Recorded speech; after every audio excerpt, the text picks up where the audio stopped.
Today's video is sponsored by Arena Breakout Infinite. I'm supposed to introduce you guys to the unique features of the game, but I've already done that, so we're going to talk about what actually matters. Is pay to win ruining the game? Let's put some perspective into pay to win. Back when I was 10 to 13 years old, I was playing this free-to-play shooter called Combat. As all free-to-play shooters are, Arena Breakout included, microtransactions was the business model. Through the cash shop, you can purchase operators known as specialists. These specialists have access to exclusive equipment like noob tubes, proximity mines, airstrikes, and auto turrets. But that's not all. The specialists themselves had better armor, faster move speed, and bigger stamina bars. The most popular character was Viper. Her player model was slimmer and shorter, so she could crouch lower. If she was playing behind a headshot angle, you wouldn't be able to hit her. There were some tournaments here and there, and all of these cash shop items and specialists were banned for the competitive rule set. Now going back to Arena Breakout. After swiping your credit card in ABI, what can you possibly buy that you cannot buy while being free to play? Is there anything that gave you damage reduction, move speed, and stamina that's inaccessible by a free to play player?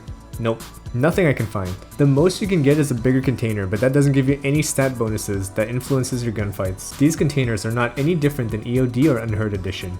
The game state for both credit card swipers and free-to-play players is similar to Tarkov's old meta, before the found and raid system. Back then, Tarkov had the best late wipe retention because you could run whatever you want. And when you brought back player gear, it was actually worth selling. Everything was easily accessible, including high pin ammo. This made Class 5 and Class 6 armor less valuable and less effective. As a casual player, if you couldn't afford the full kit all the time, you were competitive enough to kill the biggest juicer with a 40k weapon, the Viper Hunter, loaded with the 4k ruble per bullet M61. So the meta was a decent weapon with high pin ammo and armor that will protect you from scavs. This game state is the exact same meta Arena Breakout is in right now. It makes paying to win not effective at all. Just punish the credit card swipers by blasting them in the head with M61 or SMB. At the end of the day, when you're having a head-on fight, someone who has swiped their credit card is indiscernible from someone who's strictly free to play. The main thing that ABI's monetization model influences is outside of the game. If people were able to access an infinite amount of in-game currency with their credit cards, then hypothetically, you'll see massive inflation from the credit card swipers pumping up prices on the market. The cost of gear will infinitely increase, and anybody first starting the game will never be able to catch up. If you're thinking this way, you're Tarkov brained like I was. We're used to a game that's balanced around a 6-month wipe cycle, where flea market starts to inflate when people have access to their Bitcoin farms, arguably pumping more rubles into the economy than any microtransaction model would. Newer or lower skilled players who fall behind stop playing and wait for the next wipe where they can finally compete at an even playing field. To you, a Tarkov player, Arena Breakout is a game that has no wipe cycles, it has a credit card for rubles mechanic, meaning you'll never be able to compete and enjoy the game without buying coin. This is where you're wrong.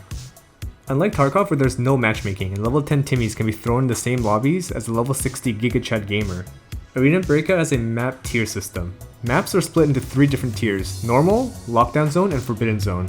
The higher tier the zone, the better the loot. Higher tiers are locked behind minimum gear cost and an entry fee. More info in this video top right of the screen. So if you're a fresh account starting out, you can queue into normals and expect everyone here to be running lower tier gear and ammo.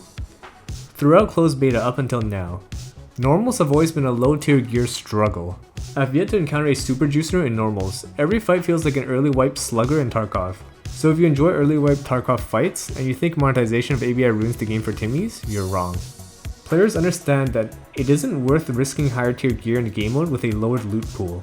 So you'll always have organic early wipe-esque fights in normals. If you want to step into mid wipe, then kill Lockdown Zone.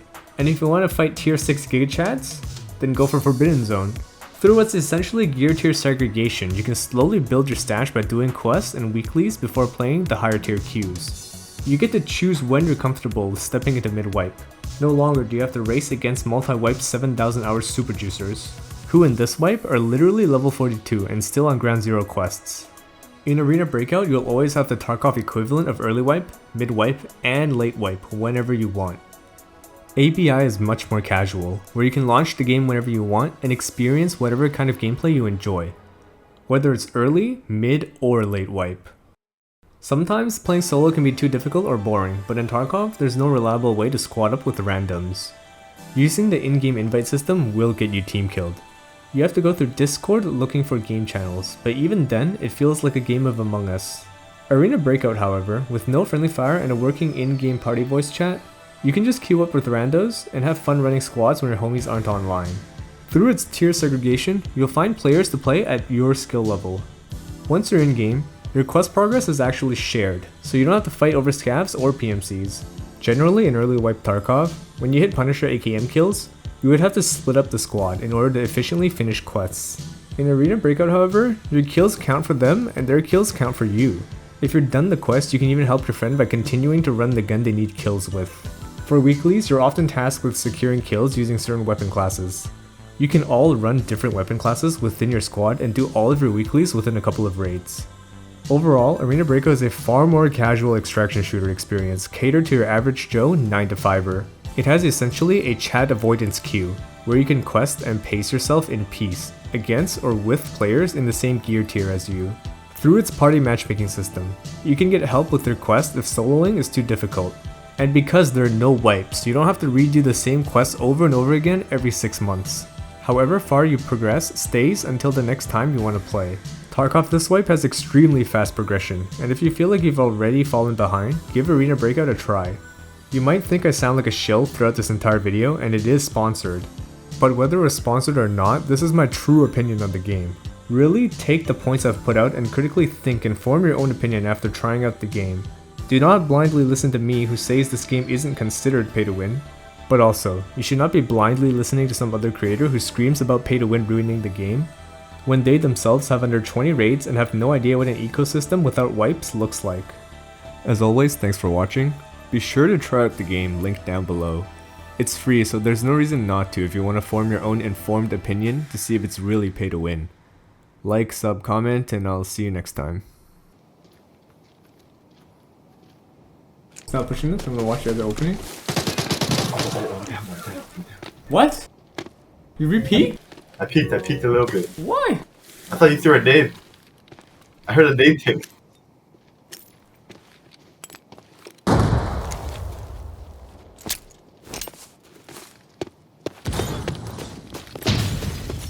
Oh, I peeked the left hand hard.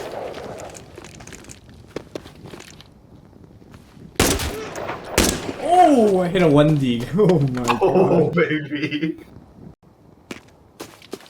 Oh, baby. Oh, I didn't hit another 1D. Oh my god. I dropped my mag though. I have to click my mag now.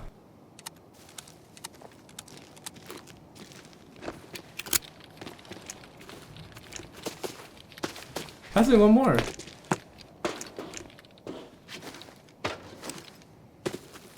There's no way that's it.